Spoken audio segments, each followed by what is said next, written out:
Assalamualaikum warahmatullahi wabarakatuh. Pada pertemuan kali ini kita akan membahas pelajaran fisika kelas 12 semester 1 tentang hukum kolom.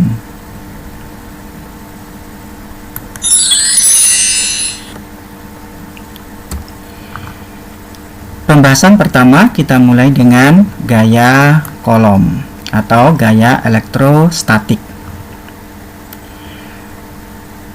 Berdasarkan eksperimen yang dilakukan oleh kolom, dihasilkan bahwa gaya interaksi antara dua buah benda titik bermuatan listrik berbanding lurus dengan muatan masing-masing dan berbanding terbalik dengan kuadrat jarak antara kedua benda tersebut. Pernyataan inilah yang dikenal dengan hukum kolom. Dan secara matematis bisa disajikan seperti pada persamaan di bawah ini, yaitu F sama dengan K dikalikan dengan Q1 dikalikan dengan Q2 dibagi dengan R pangkat 2, dengan K sama dengan 1/4 pi epsilon 0, di mana F itu adalah gaya kolom, satuannya Newton, Q1 dan Q2 merupakan muatan masing-masing partikel, satuannya kolom, R jarak antara kedua muatan, satuannya meter, epsilon 0 adalah permitivitas ruang hampa atau vakum yang besarnya 8,85 kali 10 pangkat min 12 kolom pangkat 2 dibagi Newton meter pangkat 2, dan K sendiri adalah konstanta pembanding yang besarnya sama dengan 9 kali 10 pangkat 9 Newton meter pangkat 2 dibagi kolom pangkat 2. Untuk lebih jelasnya pernyataan hukum kolom ini, perhatikan gambar yang di sebelah kanan ini. Ini ada dua buah muatan Q1 dan Q2. Kebetulan di sini muatannya sejenis, sama-sama negatif, Q1-nya dan Q2-nya juga negatif. Maka antara kedua muatan ini akan terjadi gaya yang saling menolak atau gaya tolak menolak. Jadi kalau muatannya sejenis, maka akan terjadi gaya tolak menolak. Kemudian apabila muatannya berlainan jenis, di sini Q1-nya positif dan Q2-nya negatif yang terpisah pada jarak R ini, maka akan terjadi gaya tarik menarik. Jadi kalau berlawanan jenis atau berlainan jenis, maka akan terjadi gaya tarik menarik. Nah, untuk lebih memperjelas ini, bahwa gaya tarik atau gaya tolak F ini sama dengan K kalikan Q1 dikalikan Q2 dibagi dengan R pangkat 2. Inilah rumusan dari hukum kolom. Sebagai catatan bahwa yang pertama, hukum kolom hanya berlaku untuk muatan titik atau ukuran muatan jauh lebih kecil daripada jarak kedua muatan. Yang kedua, tetapan epsilon 0 atau permitivitas hampa hanya digunakan bila muatan-muatan tersebut berada dalam ruang hampa atau udara, karena permitivitas udara hampir sama dengan permitivitas hampa. Yang ketiga, hukum kolom berlaku untuk setiap pasangan muatan titik. Jadi untuk penekanannya, inilah rumusan dari hukum kolom. Jadi ini yang perlu diperhatikan betul dan ingat betul.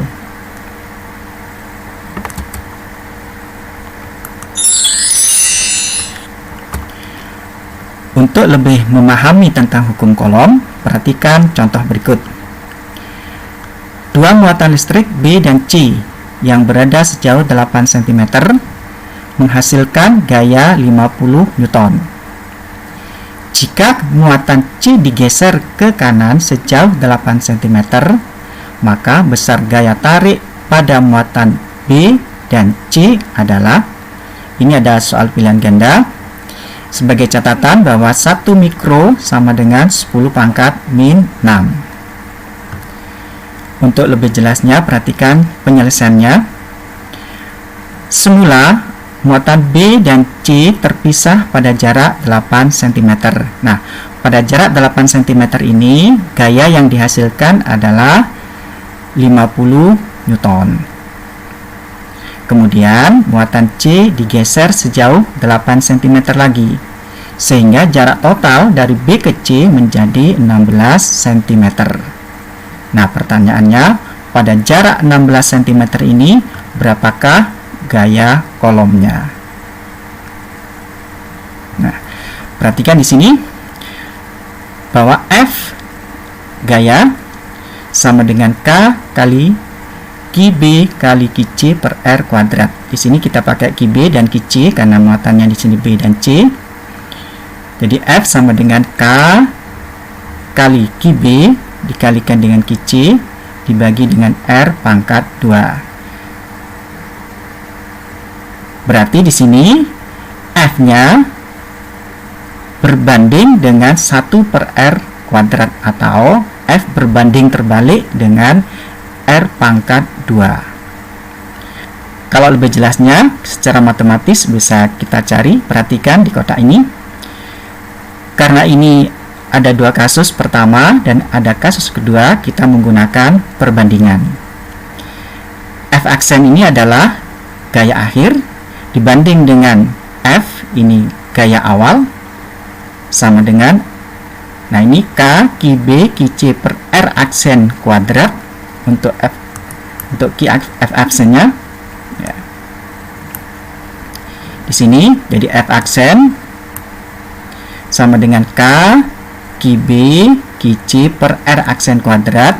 Untuk F-nya sama dengan K kali QB kali QC per R pangkat 2. Kalau kita sederhanakan di sini, yang atas menjadi K kali QB kali QC per R aksen kuadrat dikalikan dengan ini dibalik R kuadrat dibagi dengan K kali QB kali QC. Sehingga di sini kalau disederhanakan maka tinggal F aksen per F sama dengan R per R aksen kuadrat. Jadi ini dijadikan satu. Masing-masing sebenarnya di sini adalah R kuadrat dibagi dengan R aksen kuadrat, sehingga ini penulisannya bisa dijadikan R per R aksen kuadrat. Nah, dari sini kita bisa mencari F aksen sekarang atau gaya akhir. Jadi F aksen dibagi dengan gaya awalnya 50 Newton di sini sama dengan R-nya 8 dibagi dengan R aksennya 16 dikuadratkan di sini, sehingga nanti F aksennya sama dengan 50 di sini. Ini hasilnya adalah 1/4. Jadi 1/2 dikuadratkan jadinya 1/4, sehingga F aksennya sama dengan 50 dibagi 4 sama dengan 12,5 Newton. Jadi gaya kolom antara muatan B dan C sekarang menjadi 12,5 Newton.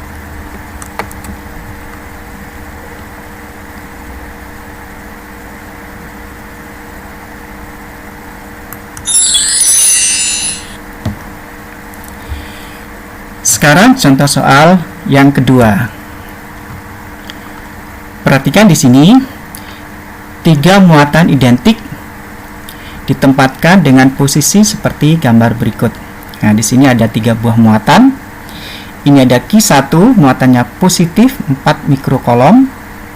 Kemudian ada Q2, ini juga positif 4 mikrokolom. Kemudian ada Q3 juga positif 4 mikrokolom. Jarak Q1 dan Q2 2 mm dan jarak Q2 dengan Q3 juga 2 mm. Nah, jika kedudukan ketiga muatan tegak lurus di benda Q2, jadi ini antara Q1, Q2 dan Q3 ini tegak lurus dan tegak lurusnya berada di Q2 di sini. Yang ditanyakan gaya kolom yang dialami muatan Q2 sebesar berapa? Jadi maksudnya di sini Q2 ini dipengaruhi oleh Q1 dan dipengaruhi oleh Q3. Sehingga berapa gaya total yang bekerja pada Q2 yang disebabkan oleh Q1 dan oleh Q3.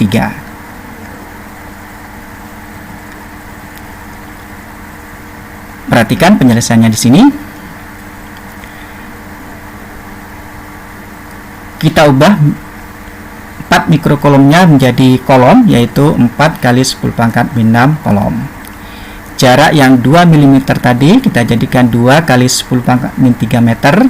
Ini jaraknya sama antara Q1 dengan Q2 maupun antara Q2 dengan Q3, sama-sama 2 mm atau 2 kali 10 pangkat min 3 meter. Muatannya sama-sama 4 mikrokolom positif semua, jadi Q1 juga 4 mikrokolom positif, Q2 juga 4 mikrokolom positif, Q3 juga 4 mikrokolom positif. Dan jaraknya antara Q1 Q2 2 mm tadi, antara Q2 dengan Q3 juga 2 mm. Nah, di sini karena sama-sama positif berarti Q2 ini oleh Q1. Jadi Q2 ini oleh Q1 karena Q1-nya positif, Q2-nya juga positif, maka Q2 ini ditolak oleh Q1 sehingga gayanya mengarah ke bawah. Karena Q2 positif, Q1 positif, maka Q2 ini oleh Q1 akan ditolak sehingga gayanya ke bawah. Ini adalah F21, maksudnya gaya pada Q2 yang disebabkan oleh muatan Q1. Kemudian oleh Q3, karena Q3 positif, Q2 juga positif, maka Q2 ini oleh Q3 juga ditolak. Karena ditolak berarti arah gayanya ke kiri. Ini adalah F23, maksudnya adalah gaya pada Q2 yang disebabkan oleh Q3. Jadi arah gayanya perhatikan, karena gaya ini termasuk vektor, sehingga nanti penjumlahan atau hasilnya harus menggunakan cara vektor. Ini vektor yang pertama atau gaya yang pertama F21 mengarah ke bawah, dan gaya kedua atau vektor kedua di sini mengarah ke kiri, sehingga antara F21 dengan F23 ini saling tegak lurus. Ini saling tegak lurus. Namun karena jaraknya sama, ini antara Q1 Q2 dengan Q2 dan Q3 sama, muatannya sama, maka nanti perhitungannya bisa sederhana, yaitu F21 akan sama besarnya dengan F23. Kita simbolkan dengan F begitu saja, boleh. Ini akan sama dengan K, Q2 kali Q1 sama dengan R kuadrat dibagi R kuadrat, sama saja dengan Q2 kali Q3 dibagi dengan R kuadrat. Ini sama karena apa? Besarnya sama, jaraknya juga sama. Jadi kita menghitung satu saja, maka nanti kalau kita menghitung F21, maka F23 juga terhitung karena besarnya sama. Nah, kita hitung salah satu di sini pakai Q2 sama Q1. K-nya ini kita masukkan 9 kali 10 pangkat 9 dikalikan dengan Q2, besarnya sama, yaitu 4 kali 10 pangkat min 6, jadikan kolom. Q1 juga 4 kali 10 pangkat min 6 dibagi dengan 2 kali 10 pangkat min 3 kuadrat. Sehingga hasilnya nanti ini 9 kali 10 pangkat 9 tetap. Ini 4 kali 4 di sini 16. 10 pangkat min 6 dikalikan dengan 10 pangkat min 6 jadinya 10 pangkat min 12. Kemudian ini 2 kali 10 pangkat min 3 kuadrat adalah 4 kali 10 pangkat min 6. Sehingga di sini bisa disederhanakan. Ini 16 dibagi 4 itu 4 dikalikan 9 jadi 36. Ini menjadi 10 pangkat 9 dikalikan 10 pangkat min 12 dibagi dengan 10 pangkat min 6.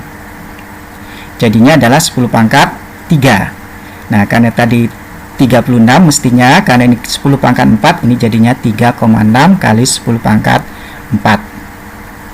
Yang sebenarnya tadi adalah 36 kali 10 pangkat 3. Kita sederhanakan dengan notasi ilmiah sehingga jadinya 3,6 kali 10 pangkat 4 Newton. Ini adalah besarnya F21 atau sama saja dengan F23 atau sama saja dengan kita simbolkan dengan F karena besarnya sama. Nah, jadi masing-masing besarnya adalah 3,6 kali 10 pangkat 4 Newton. Kemudian untuk mencari totalnya, perhatikan di sini. Ini tadi F21 arahnya ke bawah. F23 arahnya ke kiri, ini saling tegak lurus. Nah, kalau saling tegak lurus berarti kita bisa menggunakan Pythagoras. Jadi total atau resultan gaya kolom yang ada di Q2 adalah akar dari F21 kuadrat ditambah dengan F23 kuadrat. Atau F21 tadi kita ganti dengan F kuadrat di sini. F23 juga dengan F dikuadratkan juga. Berarti di sini kita dijumlah berarti sama dengan akar 2F kuadrat.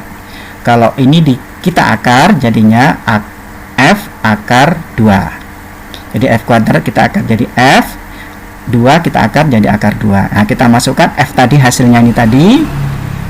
Nah, ini F-nya berarti 3,6 kali 10 pangkat 4 Newton dikalikan dengan akar 2. Sehingga hasil terakhirnya adalah 3,6 akar 2 kali 10 pangkat 4 Newton.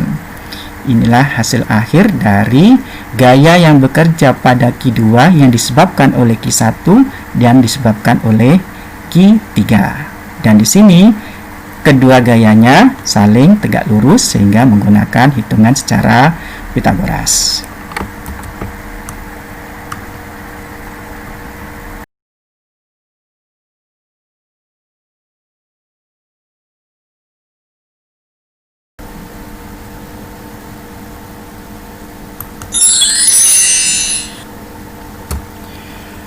Pembahasan berikutnya adalah tentang medan listrik dan kuat medan listrik. Perhatikan gambar di sini, ini ada muatan positif dan yang sebelah kanan di sini ada muatan negatif. Dan muatan positif di sini garis gayanya menuju ke arah luar. Jadi untuk muatan positif garis gayanya menuju ke arah luar atau keluar. Sementara untuk muatan negatif garis gayanya menuju ke dalam. Jadi kalau ke positif itu arah garis gayanya keluar, kalau negatif arah garis gayanya masuk. Kemudian di sini apabila ada dua buah muatan positif yang sama didekatkan, maka di sini garis gayanya saling menolak di sini. Nah, ini saling menolak. Tetapi kalau berlawanan jenis, ini positif, ini negatif, maka nanti keluar dari positif akan menuju ke negatif. Ini jadi keluarnya dari positif akan menuju ke negatif. Nah, untuk lebih jelasnya perhatikan di sini. Ini ada medan listrik yang arahnya ke kanan. E ini adalah simbol dari medan listrik. Kemudian di sini ada muatan uji Q aksen. Yang pertama di sini positif. Ini yang di bawah, yang kedua Q aksennya negatif. Ini sebagai muatan uji. Nah, perhatikan di sini kalau kuat medan listriknya mengarah ke kanan, kemudian di sini muatan ujinya Q aksennya positif, maka arah gaya kolomnya akan ke kanan juga searah dengan arah kuat medan listrik. Tetapi kalau muatan ujinya negatif, maka nanti gaya kolomnya akan berlawanan dengan arah kuat medan listrik. Jadi sekali lagi di sini, kalau kuat medan listriknya mengarah ke kanan, kemudian di sini ada muatan uji Q aksennya positif, maka gaya kolomnya searah kuat medan listrik yaitu ikut ke kanan. Tetapi apabila muatan ujinya adalah negatif, maka gaya kolomnya berlawanan dengan arah kuat medan listrik. Nah, besarnya kuat medan listrik adalah E sama dengan F dibagi dengan Q aksen, atau F-nya sama dengan Q aksen kali E, di mana E ini adalah kuat medan listrik akibat muatan sumber, satuannya adalah Newton per kolom.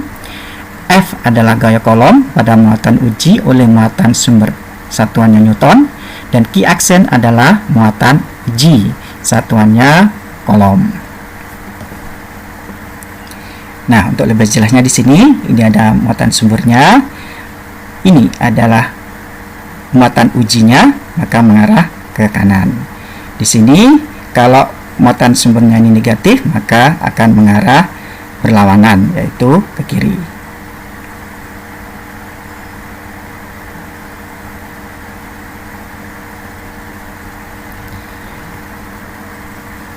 Dan apabila Q dan Q aksen adalah muatan titik dan jarak antara Q dan Q aksen adalah R, besarnya gaya kolom antara muatan sumber Q dan muatan uji Q adalah, ini adalah rumusan hukum kolom, bahwa F sama dengan K Q kali Q aksen per R kuadrat.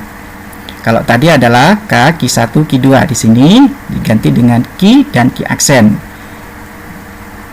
Sama saja dibagi dengan jaraknya pangkat 2. Ini adalah Q aksen, ini jaraknya. Sehingga besar kuat medan listrik di suatu titik pada kedudukan muatan uji Q aksen adalah hasil bagi antara gaya kolom dengan muatan uji. Sehingga E-nya itu sama dengan F dibagi dengan Q aksen, di mana Q aksen ini adalah muatan uji.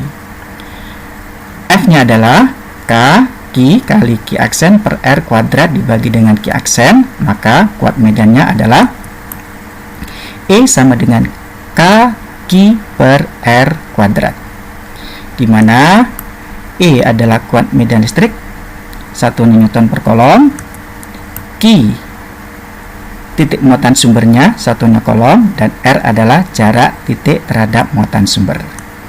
Jadi inilah hubungan antara kuat medan dengan muatan dibagi dengan jarak kuadrat.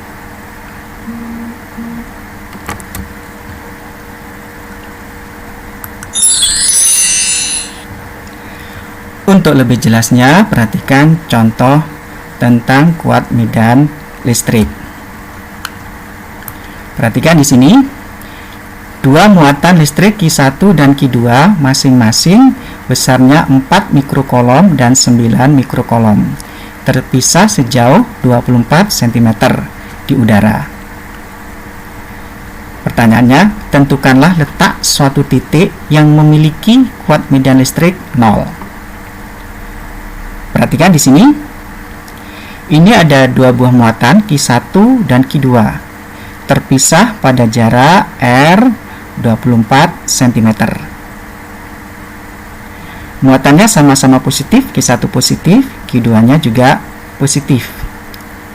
Ditanyakan di mana letak titik yang kuat medannya adalah 0. Ingat, kuat medan listrik itu adalah vektor.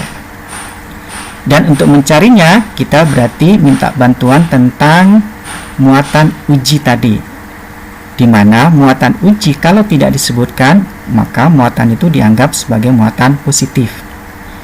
Nah, misalnya kita tidak tahu di sini muatan ujinya adalah di titik P ini, di mana titik P ini jaraknya dari Q1 adalah R1, kita beri harga X, kemudian titik muatan uji ini terhadap Q2 kita beri R2, besarnya adalah R min X, di mana tadi R ini adalah jarak antara Q1 Q2 yang besarnya 24 cm. Jadi karena kita tidak tahu, kita tentukan di titik sembarang di antara Q1 dan Q2. Misalnya ini R1 jaraknya X dan R2 jaraknya adalah R dikurangi X di sini. Dan ingat, muatan uji kita anggap sebagai muatan positif. Nah, oleh karena itu, oleh Q1 muatan uji yang ada di P ini, karena ini positif dan Q1-nya juga positif, maka akan ditolak. Berarti kuat medannya ke kanan di sini. Ini adalah I1, itu adalah kuat medan yang bekerja pada titik P ini akibat oleh muatan Q1, arahnya ke kanan. Kemudian oleh Q2, karena Q2 positif dan muatan uji ini juga positif, maka akan ditolak juga, berarti arahnya ke kiri. Jadi di sini ada dua kuat medan, yaitu ke kanan dan ke kiri. Jadi kalau dijumlah memungkinkan sama dengan 0, karena ingat, kuat medan listrik itu adalah vektor. Jadi menjumlahkan vektor itu tidak begitu saja menjumlahkannya, tetapi harus diperhatikan arahnya juga. Jadi dari gambar terlihat bahwa arah medan listrik yang ditimbulkan oleh muatan Q1 dan Q2 berlawanan, sehingga medan listrik di titik P mungkin bisa bernilai 0. Sekarang kita cari berapa jaraknya atau di mana letaknya.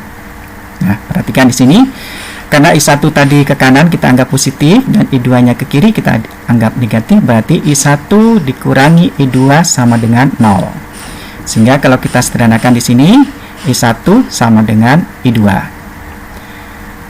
I1 nya adalah K Q1 per R1 kuadrat sama dengan K Q2 per R2 kuadrat.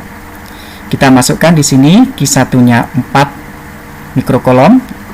Tidak perlu diubah ke kolom karena di sini sama-sama mikrokolom dan jaraknya juga sama-sama cm. Jadi Q1 nya 4, R1 nya adalah X di sini, jadi X pangkat 2. Sama dengan Q2 nya kita masukkan 9, R2 nya adalah 24 dikurangi X. Kemudian kita kuadratkan. K nya di sini kita sama-sama sederhanakan sehingga K nya hilang. Setelah itu kita silangkan di sini, berarti ini 24 min X dibagi X jadikan 1 kuadrat, ini 9 dibagi 4. Kemudian sama-sama kita akar.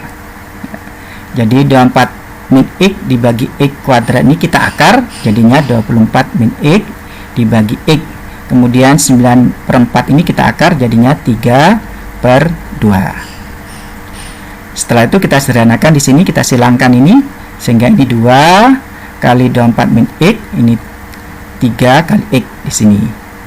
Sehingga ini 2 kali 24 48 dikurangi 2 kali X 2X sama dengan 3X. X nya kita jadikan 1 di sini. Di sini boleh. Jadi 5X ini 48. Jadi 5X sama dengan 48. Sehingga X nya sama dengan 9,6 cm. Jadi letak titik yang memiliki medan listrik 0 adalah 9,6 cm di sebelah kanan Q1 atau dan 14,4 cm di sebelah kiri Q2. Jadi dari Q1 itu 9,6, kalau dihitung dari Q2 adalah 14,4 cm.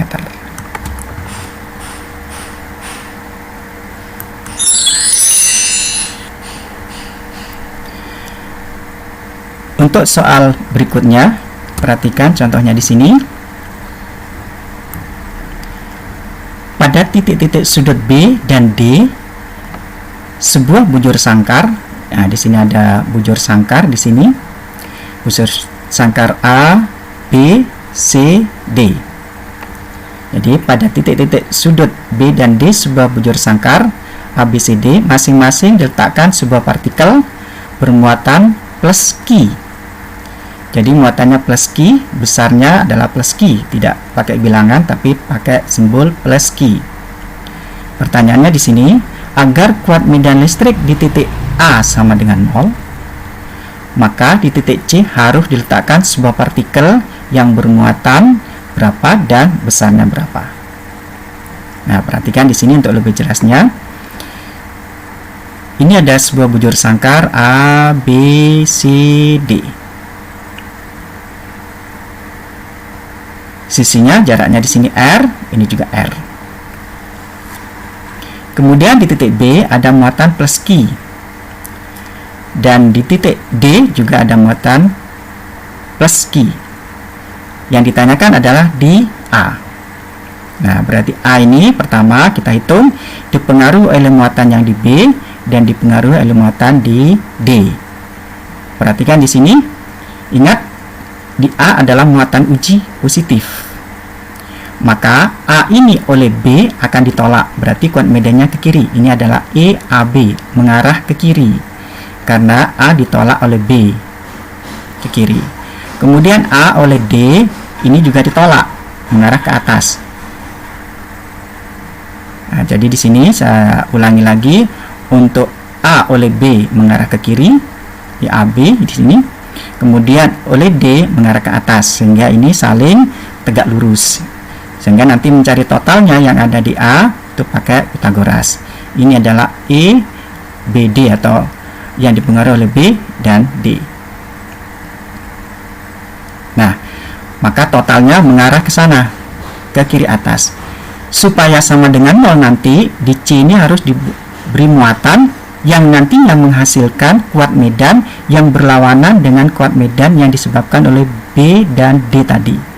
Kalau B dan D tadi menghasilkan resultan ke arah kiri atas, maka harus diimbangi dengan kuat medan yang arahnya berlawanan dengan arah BD tadi, berarti harus ke kanan bawah ini. Nah, berarti supaya A ini menghasilkan kuat medan ke kanan bawah, berarti di C ini harus diberi muatan negatif. Supaya apa? Supaya A ini ditarik oleh C. Dan besarnya ini harus sama dengan besarnya EBD tadi. Jadi besaran yang ke kiri atas ini harus sama dengan besarnya yang ke kanan bawah ini. Sehingga nanti total di A itu akan menjadi 0. Namun begitu, sebelumnya harus dihitung masing-masing EAB ini dan EAD. Sekarang kita perhatikan untuk menghitungnya.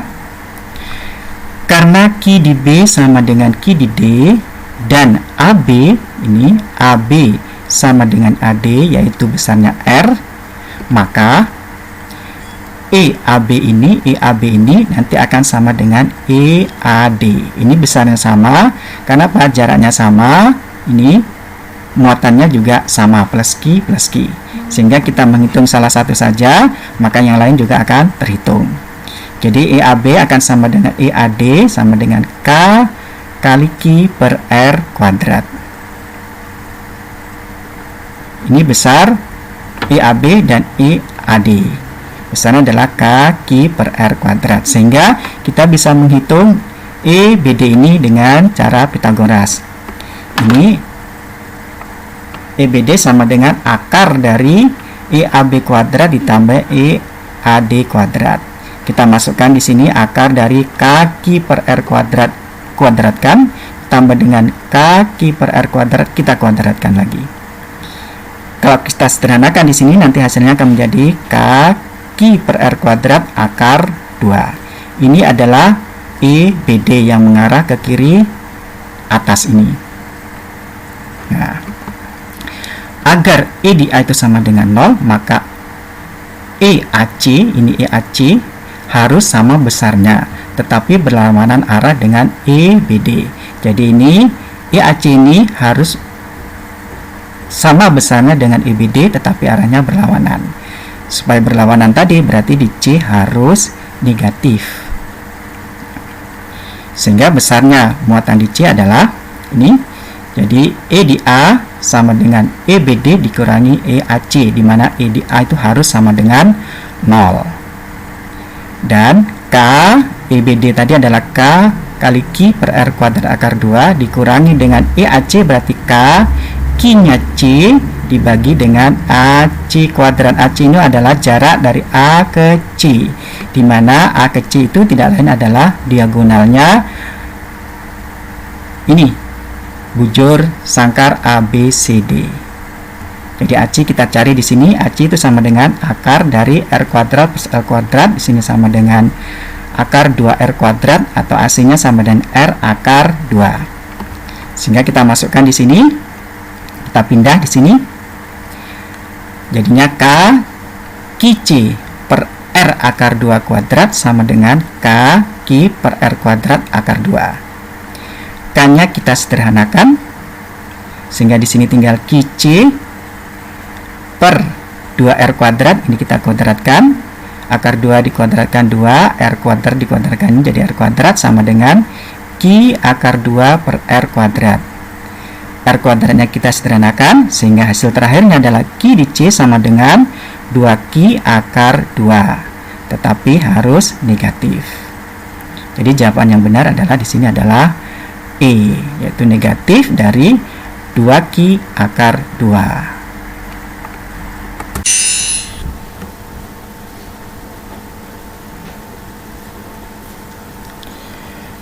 Demikianlah pertemuan kali ini. Sekian dulu, terima kasih. Selamat belajar. Wassalamualaikum warahmatullahi wabarakatuh.